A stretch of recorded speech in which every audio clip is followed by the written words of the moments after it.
ఏమన్నా ఇంత రాత్రి అయింది, నిద్రపోకుండా ఈడేం చేస్తున్నావునా? మా వైఎస్ఆర్ కొడుకు వస్తున్నాడంట, ఆయన కోసం ఎదురు చూస్తున్నా అన్నా. కాదన్నా, మీ వైఎస్ఆర్ కొడుకు వచ్చి నీ ముందు నిల్చున్నా నీకు కనపడదు కదనా? అన్నా, నాకు ఆయన కనపడకపోయినా నేను ఆయనకి కనపడతా కదన్నా. నాలాంటోళ్ళు ఆయన వెనకాలన్నామని తెలియడానికే నేను ఇక్కడ ఉన్నానన్నా.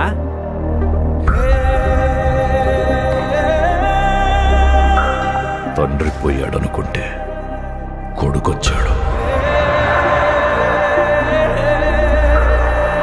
Congress party can create another 100 YSRs. Tell him, if he doesn't fall in line, the consequences will be very harsh.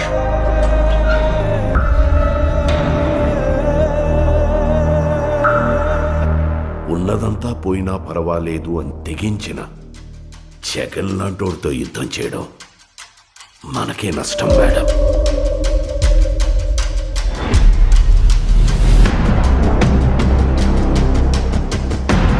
చరిత్రలో కని విని ఎరుగని రీతిలో అవినీతి చేశాడని అభియోగాలు మోపండి. 1,00,000 కోట్లని 1,00,000 సార్లు చెప్పించండి. ఒక అబద్ధాన్ని నిజం చెయ్యాలంటే అది మీడియాకి మాత్రమే సాధ్యం.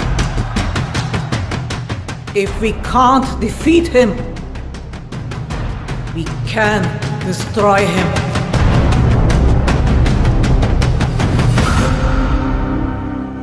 చరిత్ర నన్ను గుర్తుపెట్టుకుంటుందో లేదో నాకు అనవసరం అన్నా, కానీ ఒకవేళ గుర్తుపెట్టుకుంటే తండ్రి కోసం ఇచ్చిన మాట తప్పని కొడుకుగా మీరన్నా ఆ చరిత్ర గుర్తుపెట్టుకుంటే చాలన్నా.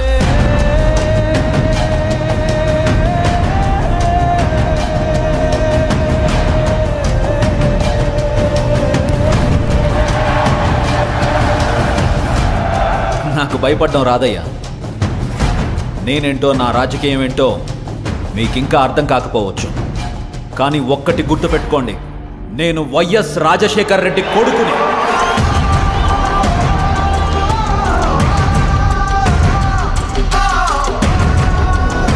నా రాజకీయ ప్రత్యర్థినైనా శత్రువునైనా ఓడించాలనుకుంటానే కానీ మీ నాయకుడిలాగా వాళ్ళ నాశనం కోరుకోనయ్యా.